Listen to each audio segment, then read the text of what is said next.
Invitado a estas jornadas que me parecen súper interesantes. De hecho, muchas de las cosas que acaba de plantear Andrés también me las planteo yo.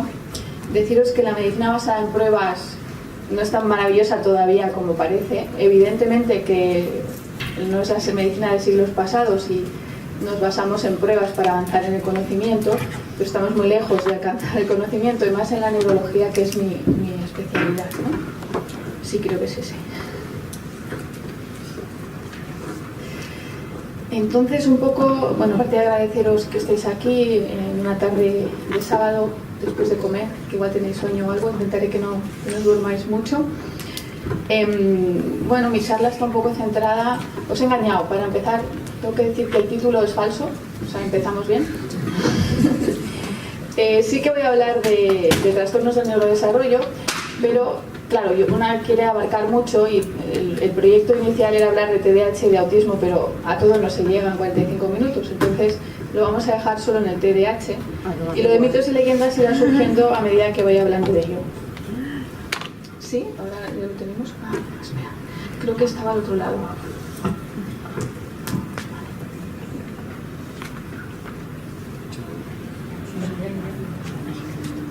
Ahora es cuando nos gusta la presentación después del rollo este que...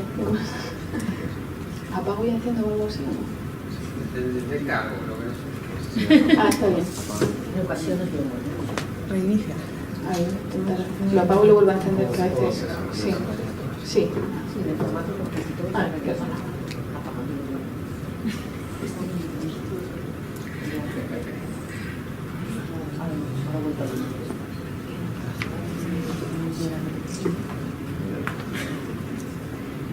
Funcionamiento. Casi.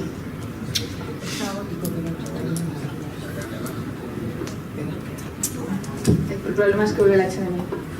Espera, que le dejo.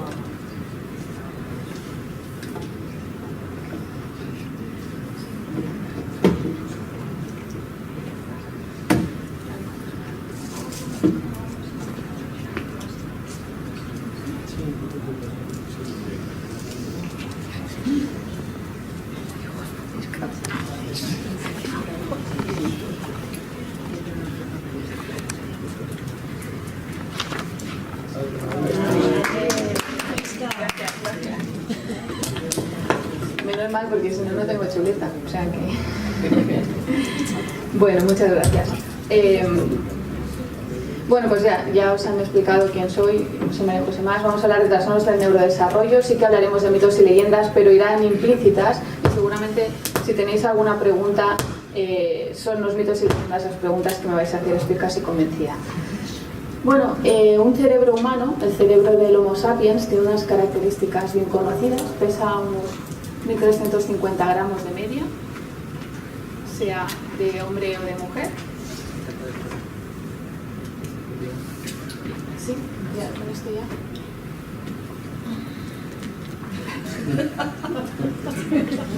Bueno. Sí, vale. ¿Ahora sí? Ah, fenomenal. Pues un cerebro humano tiene 1.350 gramos de media, su capacidad son unos 1.200 centímetros cúbicos. Está formado por unas 86.000 millones de neuronas, además de otros tipos de células, y estas neuronas se conectan entre sí generando 900 billones de sinapsis. Esto en longitud supone un cableado de unos 16.000 kilómetros de longitud. Si lo pusiéramos todo uno al lado de otro, ¿no?, serían unos 16.000 kilómetros de longitud. Y resulta que estas características, que nos abruman un poco en cuanto a números, pues son las mismas desde hace más de 200.000 años. El ser humano, el Homo sapiens, tiene estas capacidades cerebrales o estas características cerebrales desde hace 200.000 años. ¿Y cómo sabemos esto? Pues lo sabemos por los cráneos, ¿no?, que hemos encontrado de Homo sapiens en la prehistoria, y que nos hacen intuir o nos permiten pensar que poco ha variado biológicamente el cráneo del ser humano desde hace 200.000 años hasta ahora. Y entonces, ¿qué es lo que hace que el hombre de Otzil tuviese unas capacidades distintas al hombre actual, ¿no? He puesto Jeff Goldblum porque a mí me gusta, pero hemos puesto es mi edad. Y bueno, pues ¿qué es lo que hace diferente al hombre de Otzil, que tenía la misma capacidad o las mismas características biológicas de su cerebro que las que tiene Jeff Goldblum? o yo, o cualquiera de la sala, ¿no?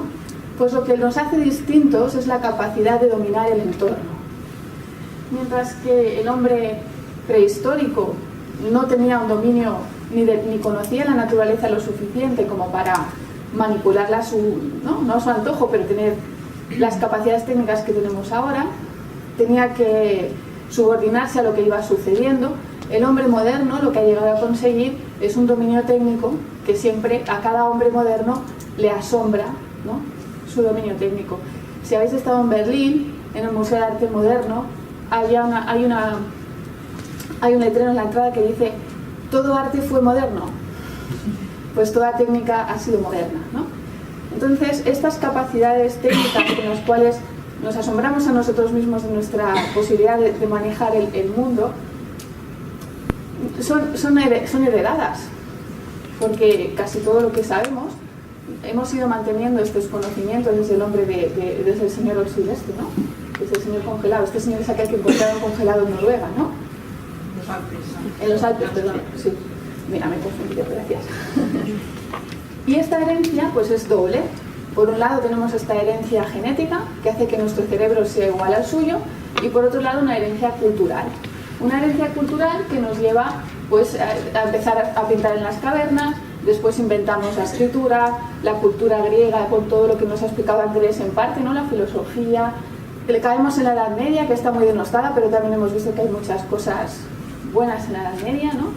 El Renacimiento, el descubrimiento de América, la teoría heliocéntrica, el invento de la imprenta, la enciclopedia, en fin, ¿no? Darwin, la industrialización, Ramón y Cajal, todo esto nos lleva al siglo XXI, que es el siglo en el que vivimos actualmente. Pero nuestro cerebro sigue siendo el mismo que el de hace 200 años. Y aparte de estos conocimientos técnicos, ¿qué es lo que hace que un ser humano tenga esta capacidad de dominar su entorno? ¿Qué es lo que hace que otros animales no tengan esta capacidad y nosotros sí hayamos llegado a dominar el entorno de esta manera? Bueno, pues la respuesta quizás más sencilla, sin mucha evidencia, pero bastante probable, es que tenemos una gran adaptabilidad. El ser humano, cuando nace, tiene muy pocas de sus capacidades desarrolladas, a diferencia de otros seres vivos, ¿no? Pues casi todos los mamíferos andan al poco de nacer, mientras que los seres humanos, pues en absoluto. Y esto quiere decir que las personas nacemos sin capacidades, sin aprendizajes, perdón. Los aprendizajes los vamos adquiriendo a lo largo de la vida, pero nuestras capacidades de aprender son innatas. Todos los seres humanos tenemos la capacidad de aprender, y eso lo saben muy bien los docentes de cualquier edad. Cuando un recién nacido nace, llega a un mundo lleno de estímulos que no comprende, lleno de sensaciones, hay visión, audición, ¿no? Hay un montón de cosas que impresionan al recién nacido, pero el recién nacido no las sabe reconocer, no las sabe organizar, no las sabe entender. Y para ello necesita de un cerebro maduro para ir comprendiéndolas cada vez mejor. ¿Y cómo hace este cerebro maduro, además de ser adaptado? Necesita estar muy bien organizado. Y como seguramente sabéis, el sistema nervioso es un sistema muy organizado que podemos estudiarlo desde un punto de vista anatómico y podemos estudiarlo desde un punto de vista funcional. Si lo estudiamos desde un punto de vista anatómico, distinguiremos entre el sistema nervioso central y el sistema nervioso periférico. A su vez, el sistema nervioso central es aquel que está encerrado por hueso. Entonces tenemos dos partes bien claras: el encéfalo, que es lo que contiene los órganos de la cabeza, y la médula espinal, que es lo que está encerrado en la columna vertebral y también es hueso. Y el resto es sistema nervioso periférico, que lo que hace es aportar la información al sistema nervioso central y del sistema nervioso central llevar la acción al sistema nervioso periférico. Y desde un punto de vista funcional, aparte de que podemos hablar de sistemas motores, etc., lo podemos simplificar diciendo que hay dos grandes funciones en el sistema nervioso: las conscientes y las inconscientes. Los ejemplos son claros, ¿no? Las conscientes son todo aquello de lo que nos damos cuenta aquí y ahora, y las inconscientes, que vuestro corazón, vuestros pulmones están latiendo y respirando a una velocidad según las necesidades de cada momento. Muy bien. A su vez, este sistema nervioso central, que es el que más nos interesa en la charla que había preparado hoy, también está muy bien organizado. necesita estar muy bien organizado. Y este encéfalo consta de 3 partes bien diferenciadas: el cerebro, el cerebelo y el tronco del encéfalo. Y no solo esto, sino que esta diferenciación permite establecer, de una forma un poco simplificada, una jerarquía. Cuanto más alto y más anterior sea una estructura del sistema nervioso central, más manda, entre comillas, sobre las que están por debajo o por detrás de ella. Y a nivel, digamos, de lo que sería topográfico, la corteza cerebral, si yo la estiro y la pusiese como si fuera una colcha, ¿vale?, ocupa lo mismo que una colcha de matrimonio de 1,35 más o menos, de la marinera. La corteza cerebral estirada ocupa eso. Pues a su vez, cada una de sus partes también está especializada, de manera que hay una organización también topográfica. Y esta organización topográfica pues tiene unas zonas que están especializadas en la percepción del tacto, del movimiento, en la visión, en la audición y también en el pensamiento y en el movimiento en sí.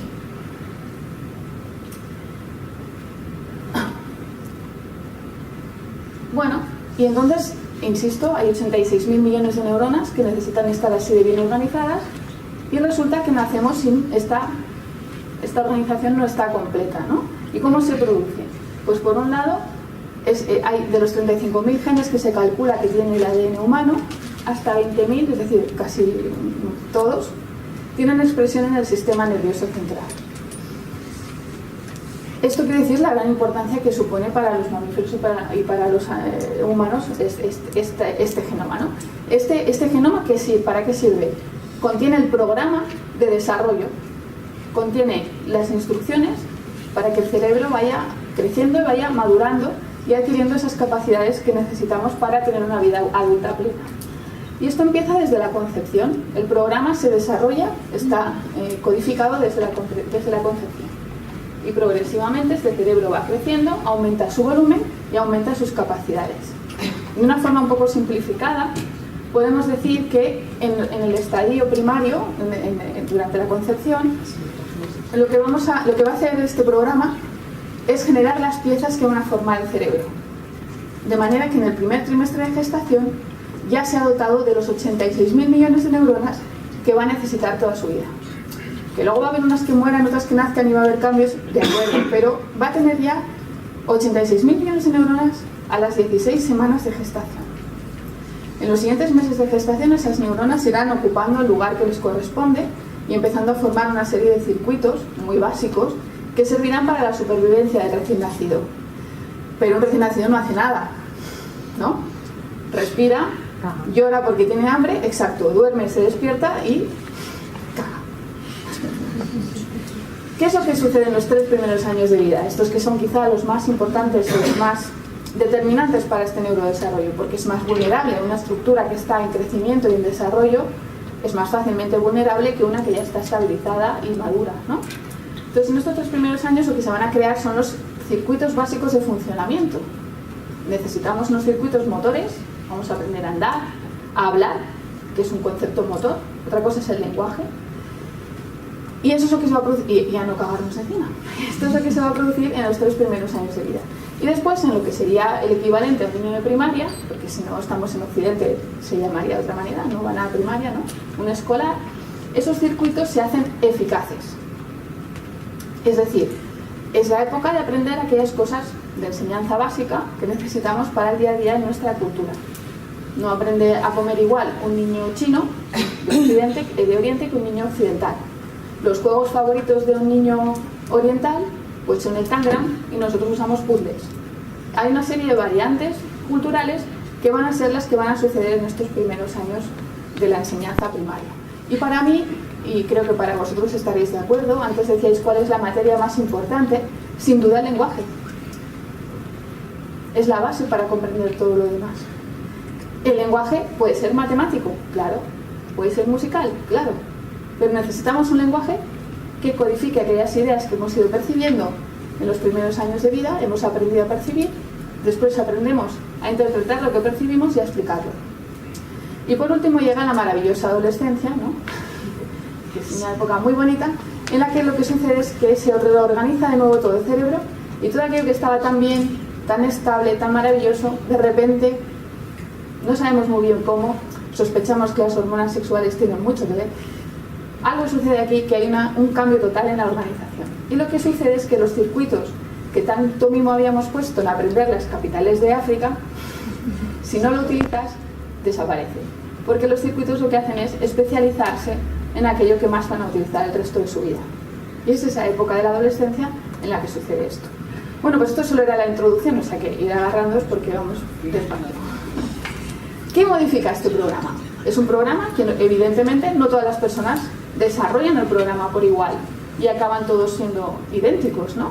Sino que las experiencias que tengamos a lo largo de nuestra vida van a ser las que van a determinar cómo evoluciona este programa, porque el neurodesarrollo es una interacción imposible, casi diría yo, de separar entre las capacidades genéticas y las experiencias que tenemos cada uno de nosotros a lo largo de la vida. Claro, si hablamos un poquito más de cuáles son estas capacidades biológicas, hay una serie de factores biológicos que van a determinar. Por un lado estaría la genética, ¿no? Por otro lado, el padecer o no alguna enfermedad, tener accidentes, tener enfermedades, esos son, dijéramos, condicionantes biológicos que va a tener la persona. Otras que no queda claro si son enfermedad o son herencia, podemos llamar indeterminados, serían factores biológicos que obviamente inciden de forma directa en el desarrollo cerebral. Y del sistema nervioso, hablo del cerebro porque parece que sea el órgano príncipe, pero es todo el sistema nervioso.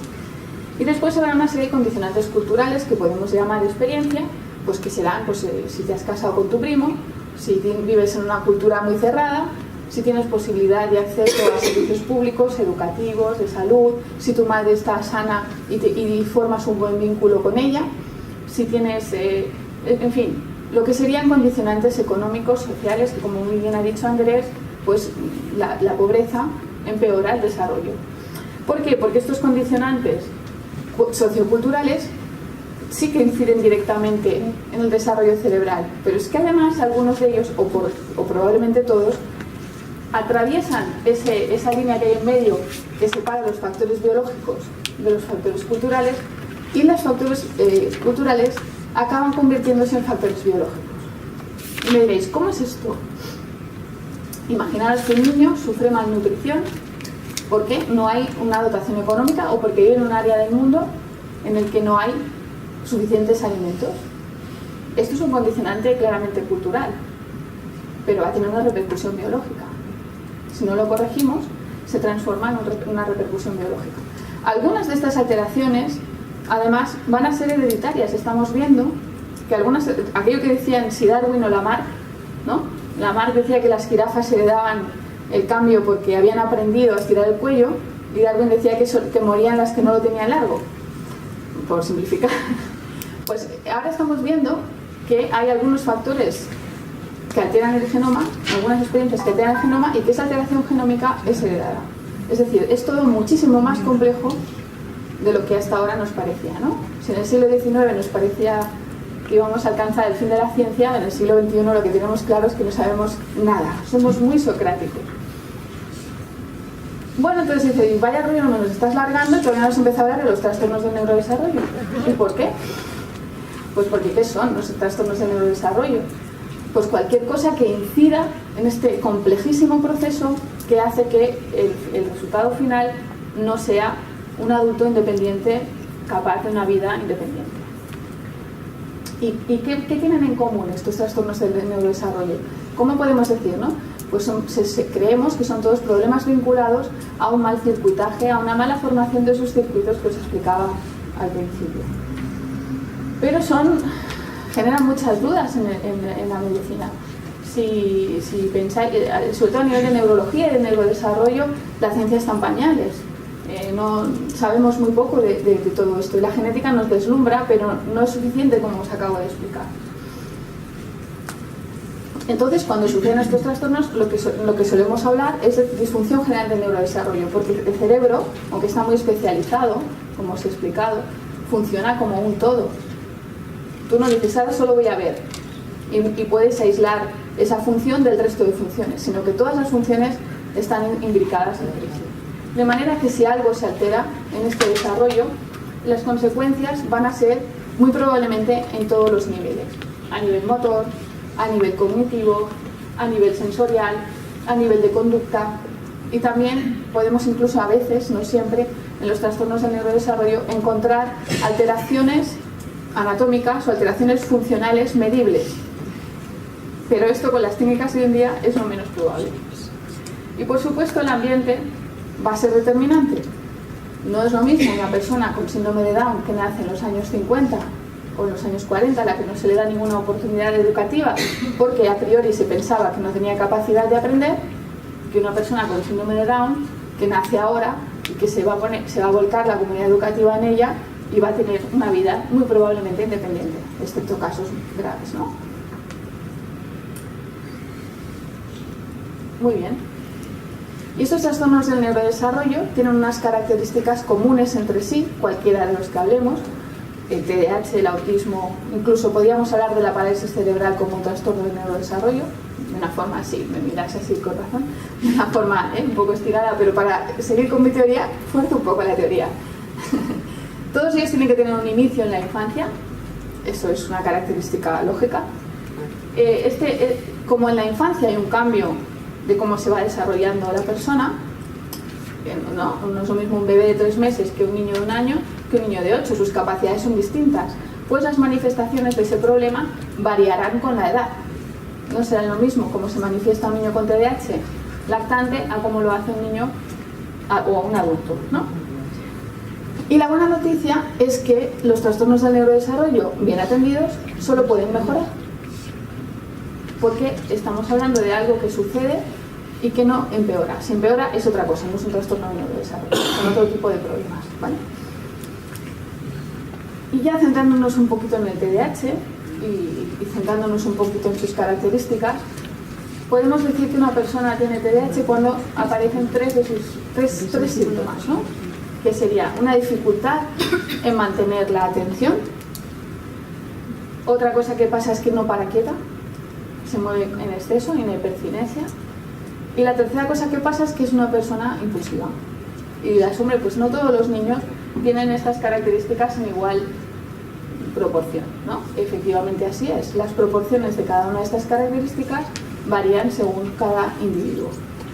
Pero en todas ellas lo que sucede, o sea, en el conjunto, en la suma de estas dificultades, lo que aparece es que hay consecuencias para la salud, consecuencias académicas y consecuencias sociales.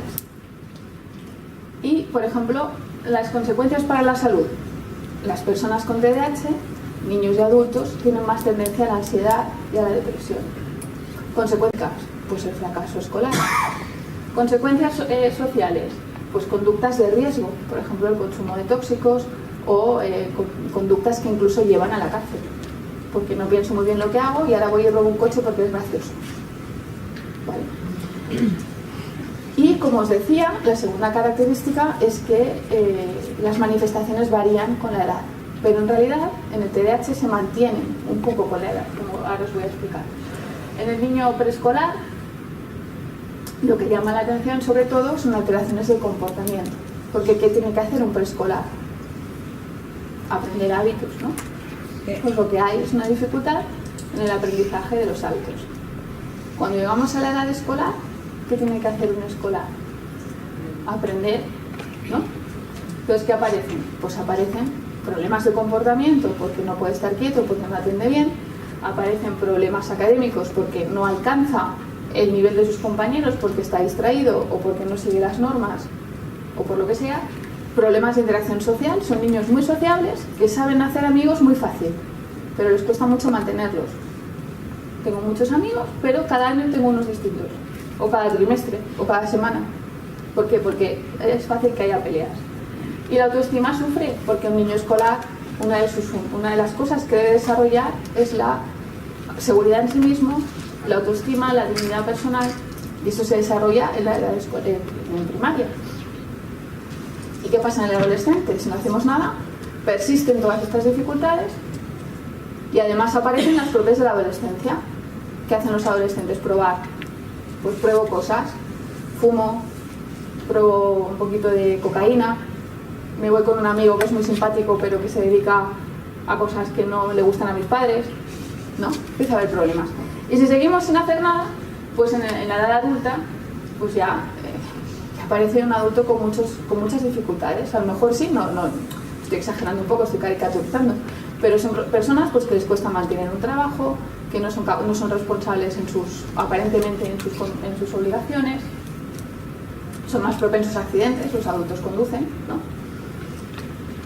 Bueno, y además, por edad, más o menos el diagnóstico se debe hacer a partir de los 7 años, pero si tú historias hacia atrás y preguntas, te encuentras estas dificultades que he mencionado en edades más tempranas, porque aparece siempre. Esto sería la referencia de que Biederman dice exactamente esto que os acabo de explicar, que la sintomatología del TDAH varía con la edad y llega hasta la edad adulta. Pero no solamente esto, sino que en el TDAH se asocia a otras dificultades. ¿Por qué? Porque cuando os he explicado cómo es el neurodesarrollo, se produce de una forma global, los circuitos se van formando todos a la vez. Y entonces, si hay alteradas funciones que implican a muchos circuitos, que es lo que sucede en el TDAH, es fácil que aparezcan otras cosas, ¿no? Entonces puede aparecer lo que se llama un trastorno oposicionista desafiante, que es el niño que primero dice que no, siempre. ¿Quieres helado? No, hombre. Primero dice que no y además te desafía constantemente. Es una forma inmadura, propia de un lactante pequeño, pero que si perdura más allá de la edad que corresponde, se transforma en un problema. La dislexia, casi el 25% de los niños con TDAH tienen dislexia y casi el 75% de los niños con dislexia tienen TDAH. Epilepsia puede haber también, puede haber tics, suele haber dificultades para dormir, suele haber dificultades para comer y además un estado de ansiedad y depresión, porque si pensamos en cómo es el estado normal de un niño con TDAH, constantemente se le está diciendo: estate quieto, no pongas los pies aquí, siéntate, cállate, mengano, no salgas a la pizarra cuando no te toca, ¿no?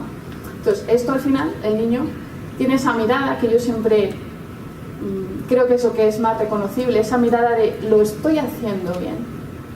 Si tenéis algún TDAH en vuestras aulas, reconoceréis la mirada enseguida. Es una mirada de lo quiero hacer bien, pero como no sé cómo, señorita, profesor, maestro, señorito, lo estoy haciendo bien, y te mira con esa cara y se siente constantemente juzgado. Y esto da una inseguridad que no os digo más, ¿no? Y entonces ahora llegamos a la parte de los mitos y leyendas que yo he transformado en el tortuoso camino de la vida del TDAH. Sí. El primer obstáculo, el diagnóstico. ¿Cuánta gente hay que dice que el TDAH no existe? ¿Vale? Efectivamente, como la ciencia médica no ha avanzado todo lo que debería o todo lo que nos gustaría, no podemos ofrecer un diagnóstico con unas pruebas detrás. Sí, mire usted, tiene una lesión aquí y como tiene esta lesión aquí, esto es un TDAH, ¿no? Tiene usted una lesión en el pulmón causada por un agente infeccioso, le da tos y fiebre, esto es neumonía. Esto en el TDAH no lo podemos hacer. Entonces el diagnóstico es difícil. Además de que no todo el mundo lo sabe hacer bien y suceden errores diagnósticos. Un niño con una depresión o una ansiedad por causas distintas se manifiesta igual que un niño con un TDAH. Si lo tratas con un fármaco que no es para la ansiedad, no estás tratando lo que tiene. Los síntomas son similares, pero el diagnóstico está mal. No creo en el sobrediagnóstico, me gusta más decir diagnóstico equivocado. ¿Vale? Si alguien... ¿Por qué hablamos de sobrediagnóstico a veces? Porque, como se trata de sintomatología conductual, ¿cuál es la conducta normal? ¿Dónde pongo la línea? Porque la hipertensión arterial lo puedo tener más o menos claro, aunque ahora se está cambiando para el adulto anciano. Pero ¿dónde está la línea que me dice esto es una conducta normal, esto no? No existe. Entonces muchas veces es muy difícil hacer un diagnóstico. El segundo paso de dificultad, la comprensión. Es muy difícil comprender por qué un niño se porta así. Pero si le he dicho 100 veces que no se levante, ¿por qué si se lo acabo de decir se vuelve a levantar? Es un mal educado, es un vago, solo genera conflictos, ¿vale? O se despista, no, es que no me ha traído el dossier, pues suspendido. Pues sí, seguramente sí, porque tiene que aprender que hay unos plazos que cumplir. Pero a lo mejor si comprendemos por qué este niño no te ha traído el dossier, haremos más difícil que vuelvas a hacer este fallo la siguiente vez, ¿no? Y el tratamiento. Aquí es donde llegamos a lo que todo el mundo opina, ¿no? No, esto es una droga. Bueno, primera cosa, en inglés, la palabra pharmacologic drug, droga farmacológica, es medicamento. O sea, aquí hay una mala traducción. No son drogas, son fármacos que tienen detrás una industria que evidentemente, como toda industria, quiere ganar un dinero, y evidentemente hay gente que hace mala industria y buena industria, pero hay detrás una investigación científica, hay detrás una experiencia de más de 40 años en el uso de estos fármacos. ¿Y dónde están los grandes problemas que han dado estos fármacos? Luego hablaremos un poco más de este tema, que sé que os interesa. Y por último, el gran obstáculo final, del que ya no me corresponde porque soy pediatra, es el paso al adulto. Los adultos con TDAH, si lo han sido toda su vida y han estado diagnosticados, resulta más fácil. Pero cuando no es así, es muy difícil para un adulto llegar a un diagnóstico y a una ayuda real. Bueno, y entonces estos síntomas de no atiende, no para, es impulsivo, ¿por qué se producen? Pues parece ser, y tampoco lo sabemos con certeza, pero parece ser que es debido a una alteración en una sustancia en el cerebro que comunica a las neuronas entre sí, y esta sustancia se llama dopamina, entre otras sustancias. Este tipo de neurotransmisores no están bien regulados en el sistema nervioso central de las personas con TDAH. Y entonces dices, no atiende, no para, es impulsivo, pero esto es un niño, ¿no? Los niños no atienden, no paran, son impulsivos. Lo que os decía antes, ¿y cuándo esto es un problema? ¿Cuándo podemos decir, Dios mío, esto es un TDAH? Pues cuando estas dificultades dan problemas reales. Y los problemas reales, luego hablaremos un poquito del origen, si es genético o si es adquirido. Los problemas reales pues serán alteraciones en las funciones ejecutivas, que sabemos que son aquellas funciones que implican a grandes áreas y a grandes circuitos cerebrales que nos permiten planificar una tarea, secuenciar la tarea, organizar cada uno de sus pasos de forma eficaz, ejecutarla y comprobar que la hemos hecho bien. Más o menos, en resumen, estas son algunas de las características de las funciones ejecutivas. Están alteradas las funciones ejecutivas, están alteradas las praxias, la motricidad, como voy acelerado, soy torpe, tiro cosas, se me cae el agua, se me cae el boli. Y la atención, por supuesto. Luego hablaré un poquito más de la atención. Esto da lugar a un fracaso escolar, a dificultades sociales y, por supuesto, a que la autoestima esté fatal, como ya os he comentado. Entonces, ahí sí que ya podemos hacer un diagnóstico. Cuando sucede algo más que simplemente el asunto, decimos, este niño tiene un TDAH. Y a veces suceden en la consulta que te llegan niños de 6, 7, 8, 9 años que tienen un TDAH, pero que las repercusiones de su TDAH en ese momento no son graves. Y tú como médico, o yo como médico, decido no tratar farmacológicamente. Pero yo sé que ese niño al llegar a la ESO va a volver y va a necesitar un fármaco si no hacemos nada más. ¿Y cuáles son las causas del TDAH? Pues bueno, sabemos que en un 50% de los casos hay un componente adquirido y hay, un 50% son en componente hereditario y muchas causas adquiridas, pues las que os he mencionado antes, pueden ser lesivas, infecciosas, etc. Y todas ellas lo que hacen es dañar o alterar las funciones de la corteza prefrontal, que es la que nos permite la cognición, el juicio, el análisis, la estrategia a la hora de hacer una cosa. Sabemos que hay un componente familiar, porque hay estudios familiares de gemelos, de gente adoptada, etc. Hay incluso estudios moleculares. Y sabemos que hay causas adquiridas, pues porque una de ellas es la prematuridad. Por ejemplo, los niños con prematuridad continúan su desarrollo de circuitos antes de acabar el embarazo, y estos circuitos tienen un ambiente tan distinto que seguramente su desarrollo es diferente al de un niño sin prematuridad. Bueno, entonces la combinación de distintas causas que no sabemos cuáles son con certeza da lugar a alteraciones estructurales y alteraciones funcionales. Cuando hacemos estudios epidemiológicos con muchos niños con TDAH, sí que encontramos alteraciones estructurales en el cerebro. Si lo hacemos uno a uno, no, porque son tan sutiles las diferencias individuales que no nos permiten todavía tener esta herramienta diagnóstica. Pero cuando miramos poblaciones sí, y lo que vemos es que hay pérdida de volumen tanto global como en algunas áreas determinadas, sobre todo en la corteza frontal. Y cuando miramos las funcionales, pues vemos que hay alteraciones. ¿Qué hacemos? Otra cosa que podemos hacer.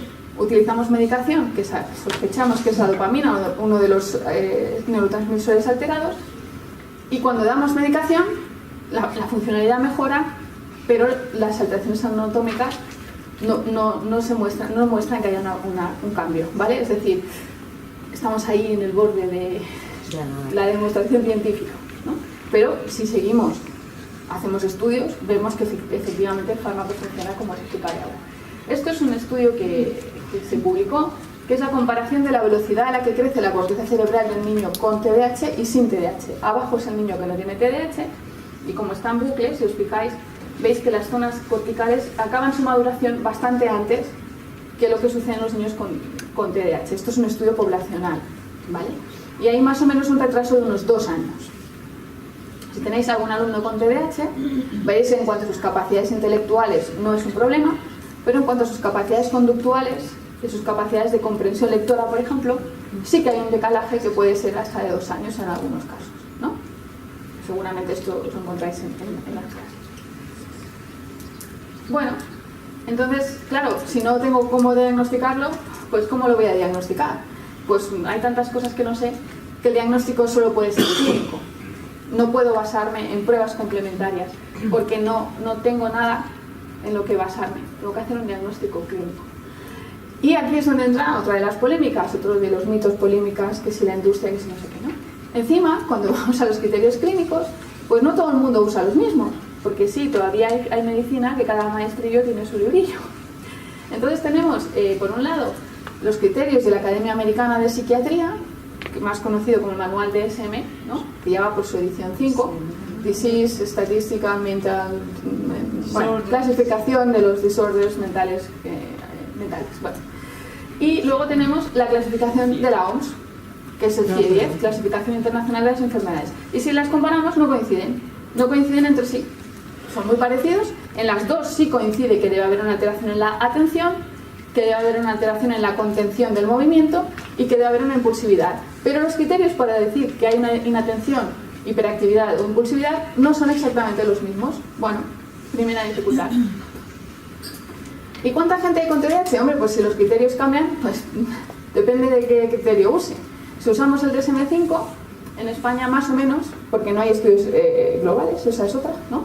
Como sucede en educación, al estar parcheado el sistema, no podemos acceder a datos globales, porque no todo el mundo estudia todo igual y no todo el mundo se aproxima al problema igual. Pero no es descabellado pensar que entre 4 y 5 de cada 100 niños tienen TDAH en distinta gravedad. Y esto lo sabemos por algunos estudios, por ejemplo, de la doctora Carro, que los hizo en Palma de Mallorca, y cuando miramos estudios internacionales, pues no estamos tan mal, estamos como en la media normal. Si os fijáis, mirad donde hay muchos niños con TDAH, en Ucrania, ¿vale? y en la India. ¿Por qué? Probablemente porque hay un mayor consumo de alcohol en las madres en Ucrania. Es un problema muy grave. El consumo de alcohol durante el embarazo dificulta la formación de circuitos neuronales y favorece, entre otros, el TDAH. Y en India, pues porque en India y en país, ¿no? Tenemos pues que todavía no hay una buena desarrollo en todos los estratos sociales. Bueno, entonces ese niño que es vago, que es un desastre, que es un maleducado, ahora vamos a centrarnos un poquito en el niño. ¿Cómo se siente este niño? Eres un vago, eres un desastre, eres un maleducado, ¿no? ¿Y qué es lo que pasa? Tenemos a los papás que dicen, no, es que el maestro no le entiende. Y tenemos al maestro que dice, no, es que los papás lo educan mal. Y aquí nadie se pone de acuerdo, y de fondo tenemos a un pobre niño que cada vez se va desesperando más, que tiene la autoestima por el suelo y a un momento que dice, ¡basta! Y entonces peta y pasa algo. Pues o pega a un amigo, o monta algo pasa. Llega un momento que el niño ya no puede y peta. Y esto es absolutamente injusto. Entonces vamos a intentar comprender un poquito mejor a este niño. ¿Por qué tiene esta conducta? ¿Cómo se hace la atención? Pues primero hay que percibir el estímulo, después hay que discriminar entre distintos estímulos. Ahora hay un ruido por ahí, a lo mejor os despierta más que yo. Pero intentáis escucharme a mí, ¿no? No sé, creo que todavía no he perdido vuestra atención. Tenéis que procesar la información que os envía este estímulo.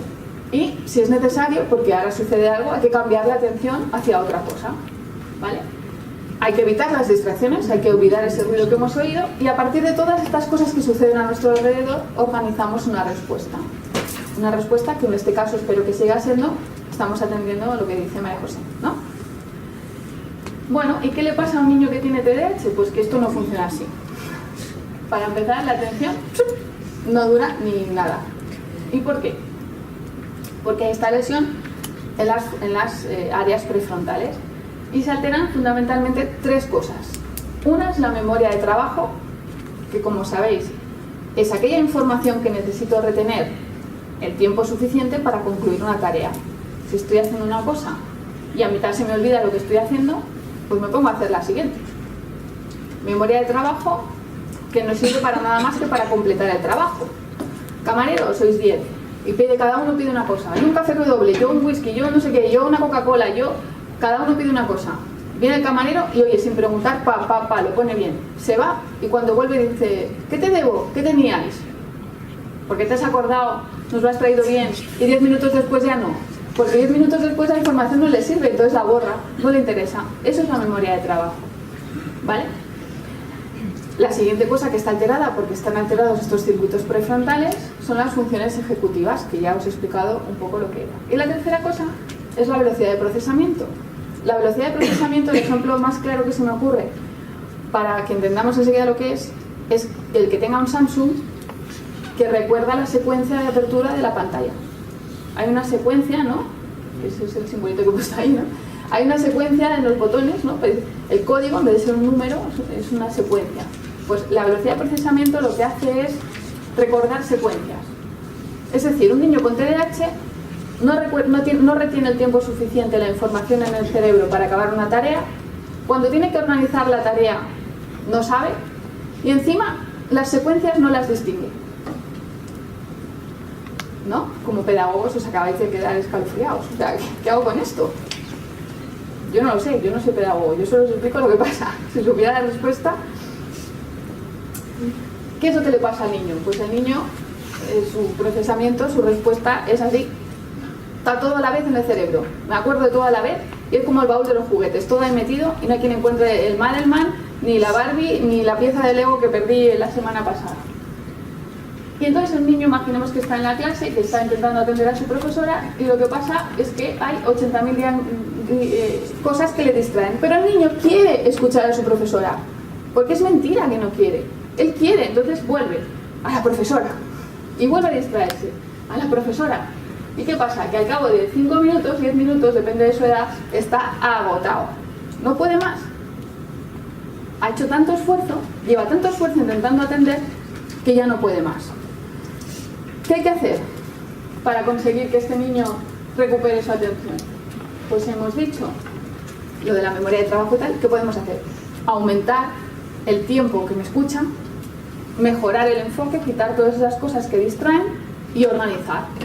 Y aquí es donde hay que aliarse médicos y profesores, porque yo no puedo organizar, porque no soy pedagogo, no sé cómo se organiza este desastre, y lo que sí que puedo hacer como médico es ofrecer fármacos que disminuyen la distracción, porque lo que hacen es mejorar el enfoque de la atención y aumentan el tiempo en el que se mantiene esa distracción.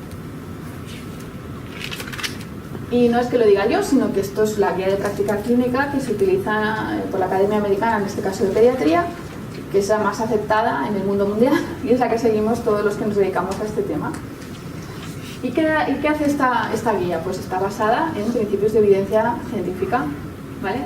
Entonces tiene una serie de recomendaciones que tienen evidencia A, B o C, y las voy a repasar brevemente. ¿Cómo sería el tratamiento en un niño preescolar? Ya sé que es imágenes de un lactante, pero no tenía otra, ¿vale? En el niño que no va al colegio, que todavía no tiene un lenguaje bueno, ¿qué hay que hacer? Pues una terapia conductual es lo que funciona, porque no tiene cognición, no tiene lenguaje en el que las órdenes, o su lenguaje es insuficiente para comprender una orden. Entonces lo que podemos hacer es cambiar su conducta, ayudarle a estructurar mejor la conducta. Por ejemplo, espacios ordenados, secuenciar tareas. Pero cuando hablo de secuenciar tareas, hablo de cosas que no nos sean obvias. Recoge los juguetes. No. Eso no es secuenciar una tarea. Esa tarea es muy compleja. Porque empieza a recoger el juguete y lo hace. Y a los 30 segundos, ¿qué hace un niño pequeño sin TDAH? Saca el siguiente juguete. Porque ya no se acuerda que los estaba recogiendo. Y ve uno que le gusta, esto sería un niño sin TDAH. Y lo saca. Pues un niño de TDAH mantiene esa cosa. Le dices, guarda los juguetes, y los empieza a guardar, y cuando lleva atrás dice, ay, mira qué moto más chula, esto no lo había visto, y lo saca, y se pone a jugar. No me estás obedeciendo. No, sí te estoy obedeciendo, pero se me había olvidado. Dime, guarda el camión, guarda el piano, saca los colores, así, pero no, recoge no, porque eso es una orden muy difícil, ¿vale? Y esto, evidentemente, en casa y en los profes tienen que estar de acuerdo, porque si en casa hacemos de una manera y en el cole hacemos de otra, un niño que tiene dificultad para recordar secuencias, ¿vale? Si esto no funciona, esto tiene un nivel de evidencia A, es decir, está demostrado con pruebas científicas que este tipo de tratamiento funciona. Si no es suficiente, podemos intentar dar medicación. A mí no me gusta, y creo que en toda mi carrera, llevo ya casi 20 años, solo le he dado 2 veces por debajo de los 6 años. Pero a veces no puedes hacer otra cosa, porque si le estás diciendo saca la moto, saca no sé qué, y ya no llega ni a la moto, o le doy algo para que me escuche, o cómo voy a aprender una secuencia, ¿vale? Entonces la medicación tiene un nivel de evidencia B, que funciona, pero no tanto, ¿no? Y en el escolar, pues en el escolar sucede al revés. Si ya hemos llegado a la edad escolar y no hemos secuenciado bien, no hemos aprendido a secuenciar, los circuitos que se han generado en esos 3 años, 4 o 5 antes de llegar a la escuela, son caóticos. Entonces las secuencias no están bien montadas, pues ya no puedo modificar tan fácilmente esos circuitos, necesito la medicación. Y entonces hay que medicar. La medicación tiene aquí nivel de evidencia A y evidentemente mientras medico voy a enseñar secuencias, voy a enseñar contenidos, voy a ayudar en los aprendizajes, y eso sería la terapia conductual. Si van juntas, mejor. Es que hay que hacer las dos cosas, porque si solo le doy un fármaco mientras tanto le dejo jugar a la Play, pues sabrá jugar muy bien a la Play, pero no aprenderá las multiplicaciones. Y al revés, si le dejo aprender las multiplicaciones con la Play sin el fármaco, pues ya no sabemos lo que pasa, ¿no? Y en el adolescente, pues también pasa un poco lo mismo. La medicación tiene un nivel de evidencia, pero ¿qué ha pasado en el adolescente? Que esos circuitos de conducta ya están súper consolidados. O sea, si hemos llegado a la adolescencia sin ayudarle en nada, aquí sí que la terapia conductual en la adolescencia tiene un nivel de evidencia más bajo. Y tiene una lógica detrás, por lo que os he explicado en el desarrollo. Los fármacos. ¿Qué fármacos se utilizan? Pues se utilizan básicamente 2 tipos de fármacos, el metilfenidato y la tamoxetina, no voy a insistir mucho. Es una imagen que explicaba lo de la dopamina, pero por no enrollarme. ¿Y qué es lo que hacen estos fármacos? Pues básicamente lo que hacen es aumentar, esto sería una sinapsis, ¿no? La bolita de arriba sería la neurona presináptica, la cosa de abajo donde recibe los fármacos la neurona siguiente. Y esa distancia que hay entre la bolita y la raya es la hendidura sináptica. Y aquí es donde está la dopamina. ¿Y qué es lo que hacen estos fármacos? Pues tanto la metilfenidato como la tamoxetina lo que hacen es impedir que la dopamina desaparezca de la hendidura sináptica, la mantiene más tiempo ahí. Y otros fármacos como la anfetamina, ¿qué hace? Pues en otros neurotransmisores también aumenta el tiempo que están otros neurotransmisores en esta hendidura sináptica. Es decir, aumenta el tiempo de atención y disminuye las distracciones. Bueno. Y efectos a largo plazo. No, es que esto es malísimo. Aquí, lo que yo os voy a contar es lo que se sabe hasta ahora. Primero, hace muchos años que se utilizan metilfenidatos. Muchos, más de los que yo tenía, y ya tengo bastantes.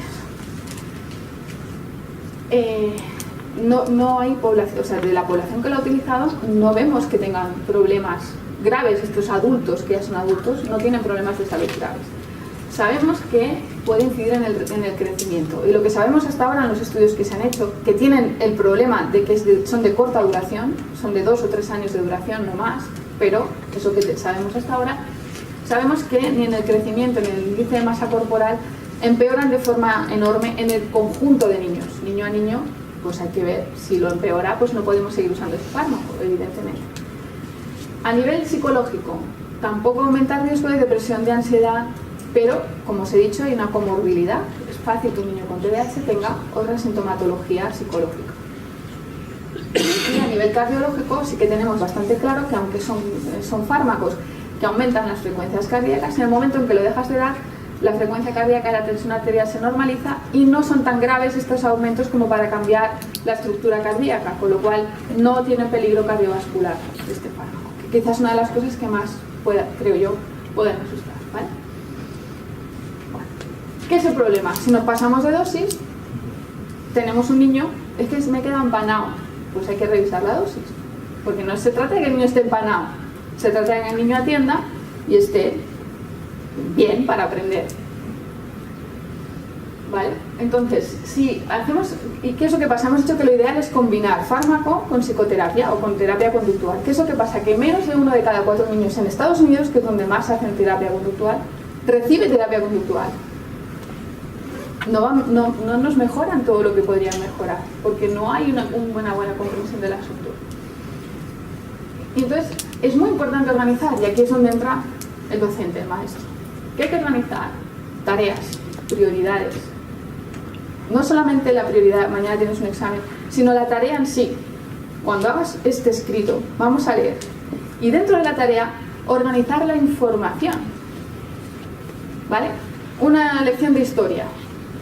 Porque a lo mejor en un problema de matemáticas sencillo, la información, en el poco tiempo que yo estoy atento, es fácil de encontrar. Pero en una lección de historia, a todos os ha pasado que vuestro alumno con TDAH os cuenta la anécdota. Y el rey Jaume I, cuando vinieron los conquistadores, hubo un murciélago que picó el tambor y entonces vio y ganó la batalla. ¿Y en qué año era? ¿Y qué significa? Pero se acuerda de esto. ¿Por qué? Porque es chulo, ¿no? Yo qué sé. Ahora no le preguntes más allá de esto, porque entonces ¿qué hay que hacer? Ayudarle a hacer un esquema. Enseñarle a secuenciar, enseñarle a decir, esta es la información más importante, no te distraigas con el resto de juguetes del baúl, esta es la información importante y hay que organizarla así.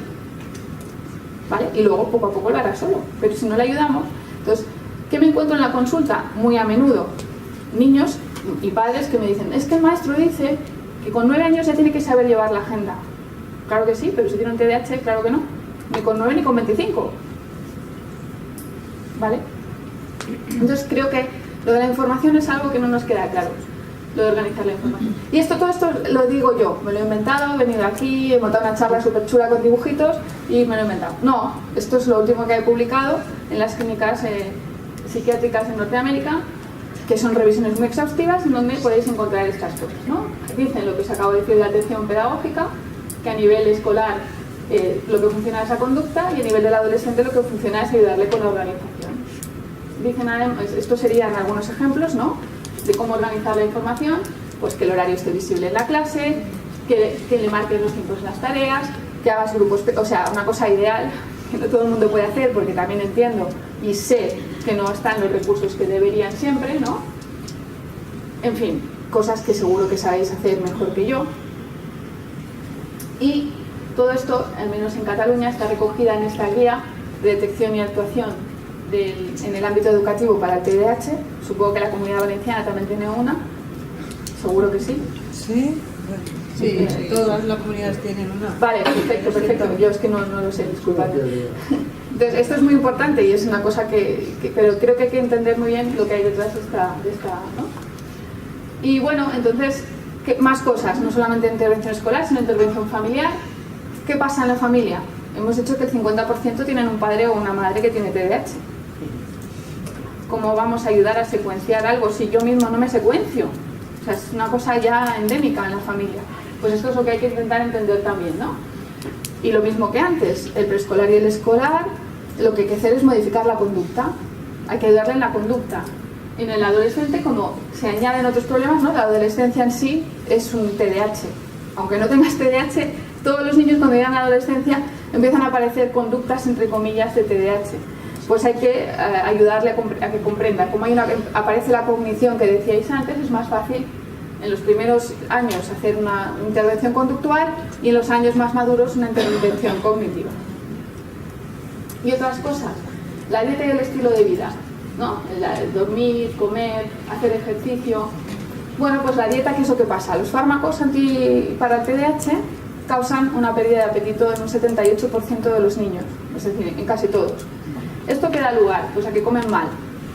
Comen mal y la dieta puede haber incluso algún déficit nutricional. Si está, ¿qué hay que hacer? Suplementarlo, ¿no? Y a veces hay estudios, no queda claro, que dicen que el omega 3 puede ir bien para el TDAH. Esto no es falso.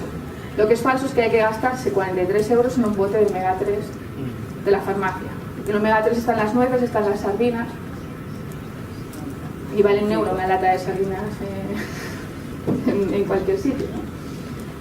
Entonces tampoco está claro que funcione siempre, pero si queremos hacer una intervención dietética, pues demos sardinas, no del bote, ¿no? Y otra cosa que se habla sobre las dietas restrictivas. Las dietas restrictivas no tienen hoy en día ninguna evidencia científica de que funcionen.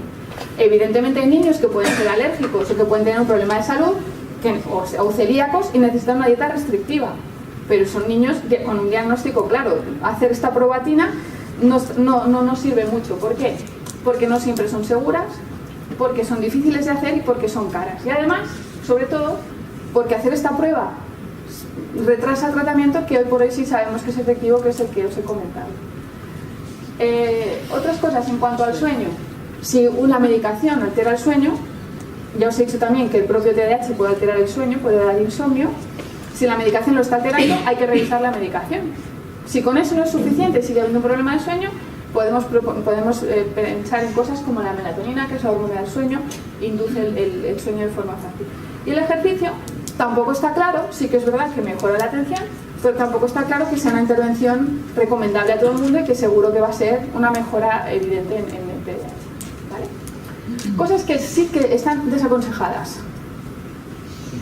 La terapia visual, las gafas de colores, que se ponen de moda. Vete a hacer unos ejercicios a la óptica que te va a mejorar el TDAH. Pues si no tienes un problema de visión, no te va a mejorar el TDAH. Como mucho te va a mejorar la visión.